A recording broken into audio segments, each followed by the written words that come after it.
سید المرسلین اما بعد فاعوذ باللہ من الشیطان الرجیم بسم اللہ الرحمن الرحیم ربی اشرح لی صدری ویسر لی امری واحلل عقدۃ من لسانی یفقہوا قولی ربی زدنی علما ربی زدنی علما ربی زدنی علما۔ آج ہم جس کے بارے میں پڑھیں گے وہ ہے بہشت اور اہل بہشت کا انکشاف۔ حضرت سینا ابو ہریرہ رضی اللہ عنہ سے روایت ہے کہ ہم نے حضور سید الانبیاء محبوب خدا خواجہ ہر دوسرا احمد مشتبہ حضرت محمد مصطفیٰ صلی اللہ علیہ وآلہ وسلم کی خدمت میں عرض کیا گیا کہ یا رسول اللہ صلی اللہ تعالی علیہ وسلم، جنت کس چیز سے بنائی گئی ہے؟ آپ صلی اللہ علیہ وآلہ وسلم نے ارشاد فرمایا، جنت پانی سے بنائی گئی ہے۔ ہم نے آپ سے اس کی تفصیل کے لیے عرض کیا تو فرمایا کہ جنت کی ایک اینٹ سونے کی ہے اور دوسری اینٹ چاندی کی ہے، اور گارا مشک کا اور مٹی زعفران کی، اور اس کے سنگریزے موتیوں اور یاقوت کے ہیں۔ جو اس میں داخل ہوگا وہ ہر طرح سے بے خوف ہوگا اور اس میں ہمیشہ رہے گا۔ اسے موت نہیں آئے گی، نہ ہی اس کے لباس پھٹیں گے، نہ ہی اس کی جوانی ڈھلے گی۔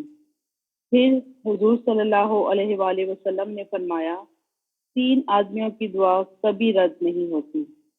پہلا آدمی، عادل حاکم کی دعا رد نہیں ہوتی۔ دوسرا آدمی، روزہ رکھنے والے کی افطار کے وقت کی دعا رد نہیں ہوتی۔ تیسرا آدمی، مظلوم کی دعا رد نہیں ہوتی۔ ان کی دعا کو بادلوں سے اوپر اٹھایا جاتا ہے۔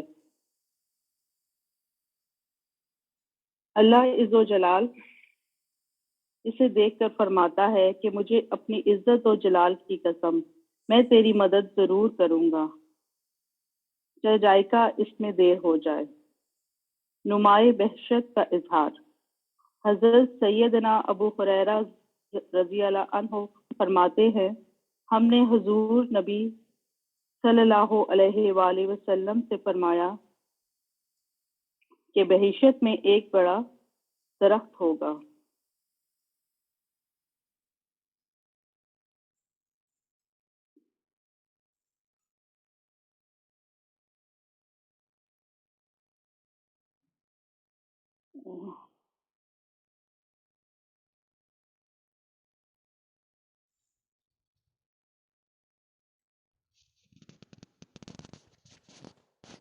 آئی تھنک یہاں پہ ہونا چاہیے کہ ہم سے حضور نے فرمایا۔ آپ آگے کنٹینیو کریں۔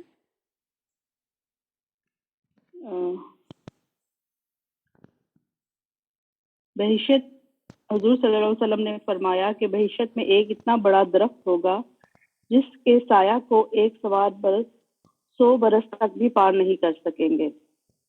نیز بہشت میں وہ نعمتیں ہوں گی جسے نہ کسی آنکھ نے دیکھا، نہ ہی کسی کان نے سنا، اور نہ ہی کسی کے تصور میں آ سکتی ہیں۔ ارشاد باری تعالیٰ ہے، انسان کی آنکھ کی ٹھنڈک جوان کے لیے پوشیدہ کی گئی ہے، اسے کوئی نہیں جانتا، اور جنت و بہشت کی بیکار جگہ تمام دنیا کی رعنائیوں سے بہتر ہے۔ جو ان کے بقرہ لیے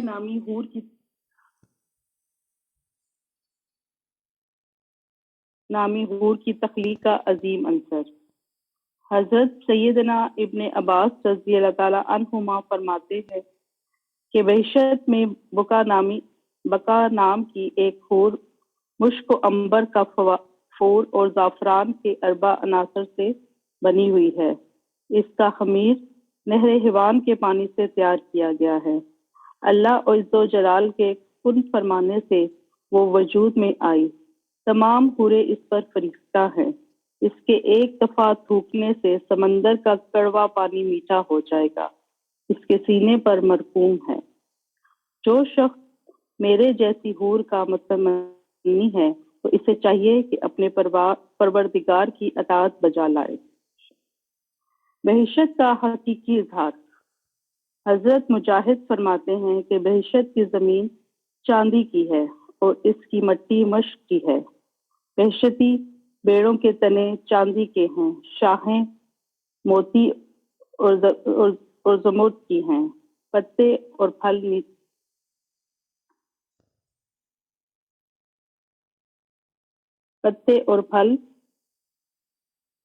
نیچے ہوں گے، چاہے کوئی کھڑا ہو کر کھائے یا لیٹ کر کھائے، اسے پھل توڑنے میں کسی قسم کی دشواری نہیں ہوگی۔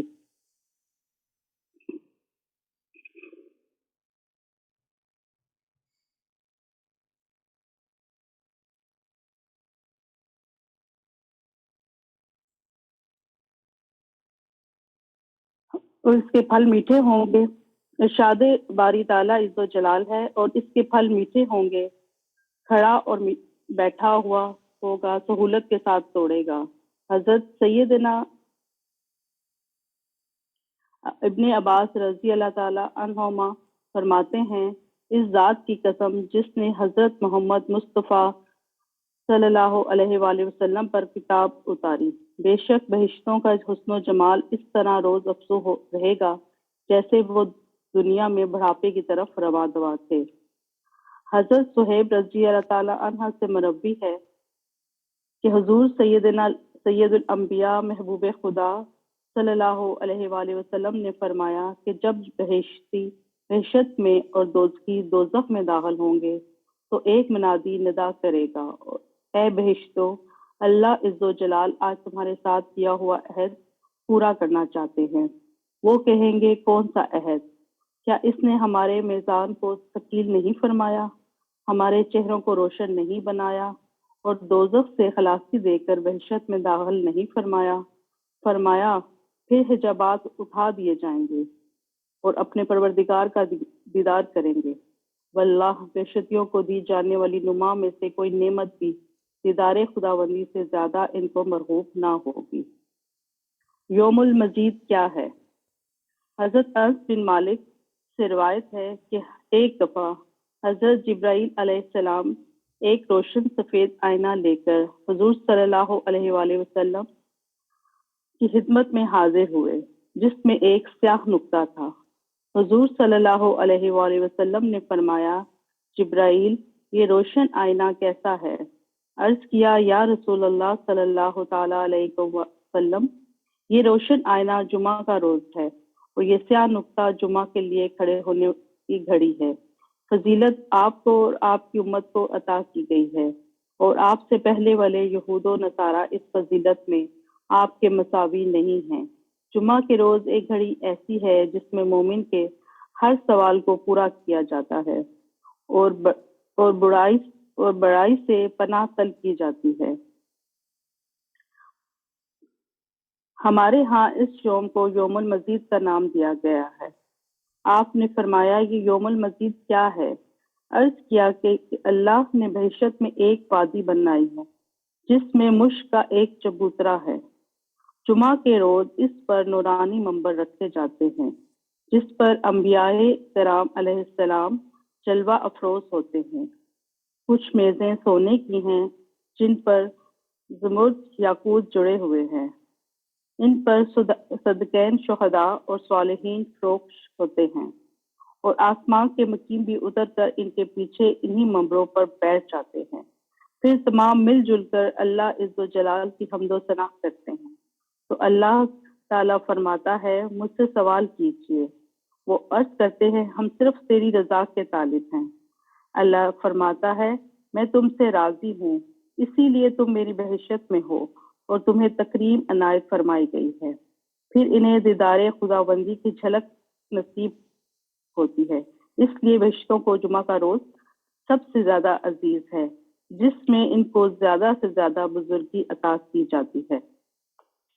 وما علینا الا البلاغ المبین۔ آمین ثم آمین۔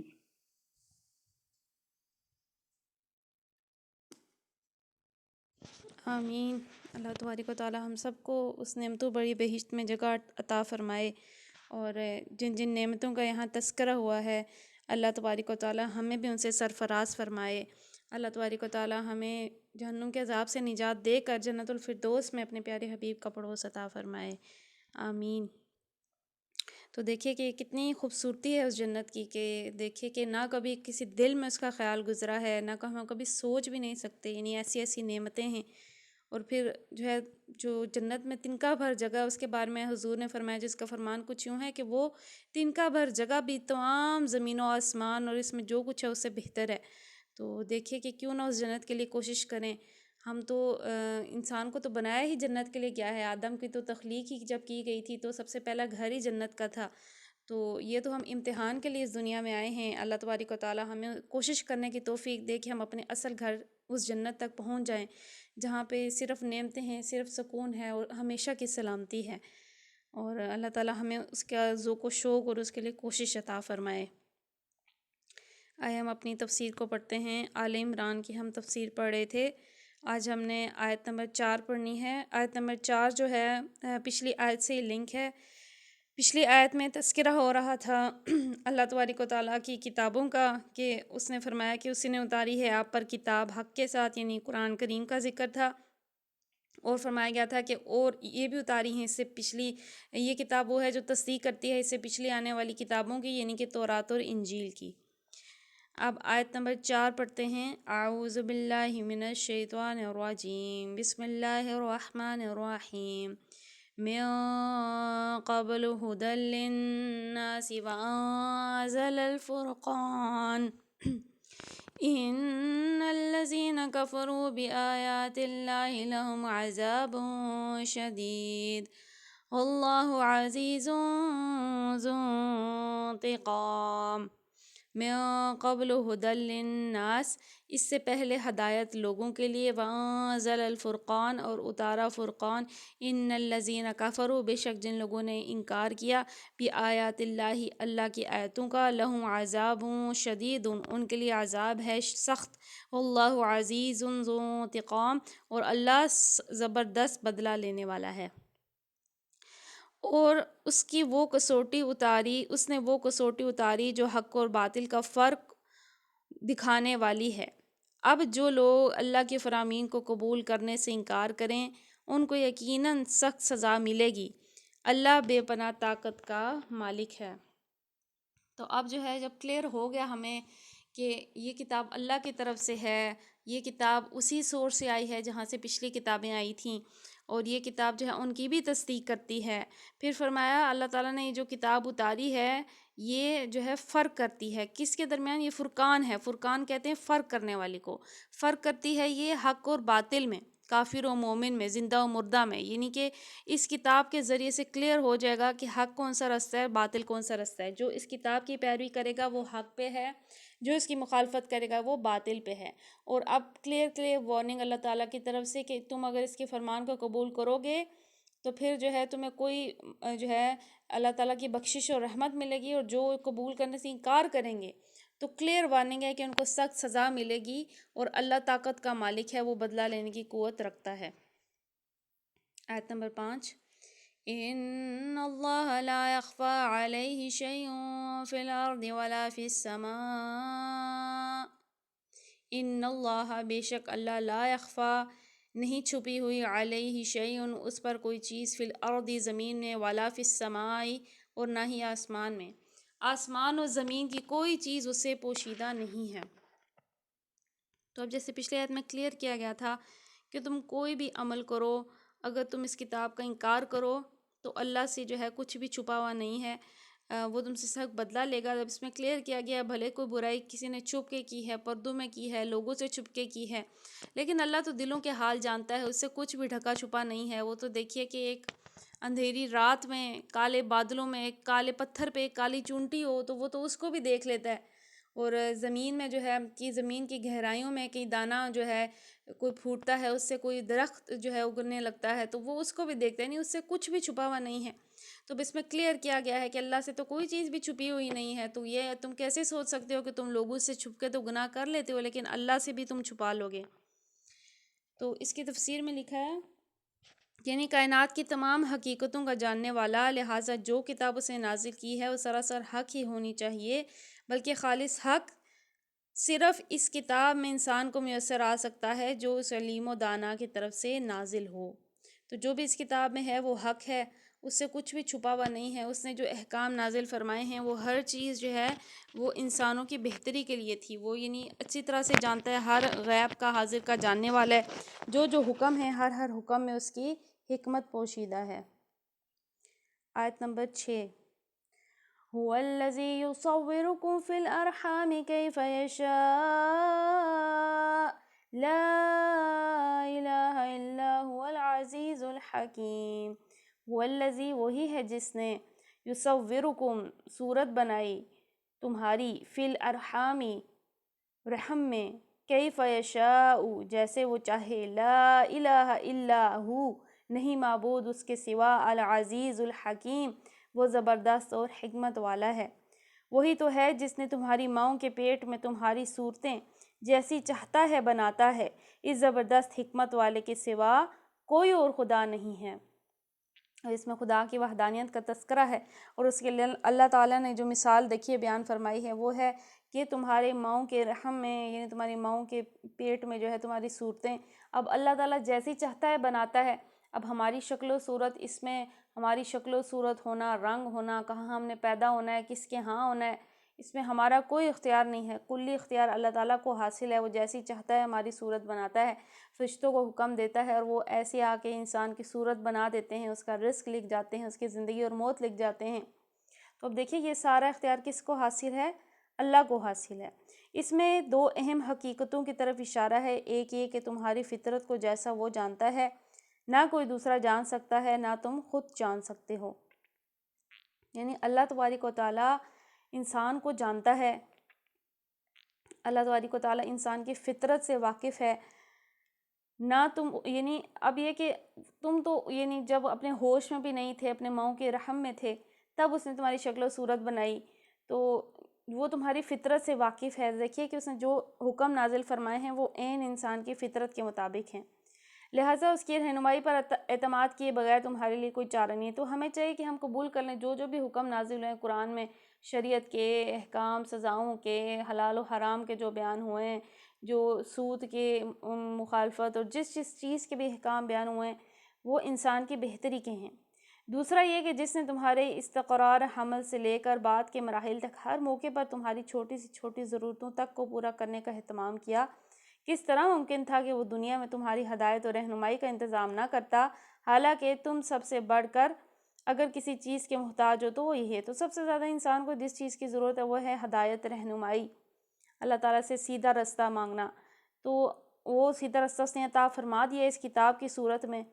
تو فرمایا کہ کیسے ہو سکتا ہے کہ ہر موقع پہ اس نے جیسے تمہاری جو ہے ہر موقع پہ تمہاری چھوٹی سے چھوٹی ضرورت انسان کی پوری کی ہے. دیکھیے ہماری جسم میں اللہ تعالیٰ نے کیا کچھ رکھا ہے ہماری ضرورتوں کو پورا کرنے کے لیے. تو یہ کیسے ہو سکتا ہے کہ وہ ہدایت نہ عطا فرمائے؟ تو ہدایت اویسلی اس نے عطا فرمائی ہے، صراط المستقیم اس نے عطا فرمایا ہے. اور وہ کون سا رستہ ہے؟ اس کتاب کا رستہ ہے. آیت نمبر 7. هو الذي أنزل عليك الكتاب منه آيات محكمات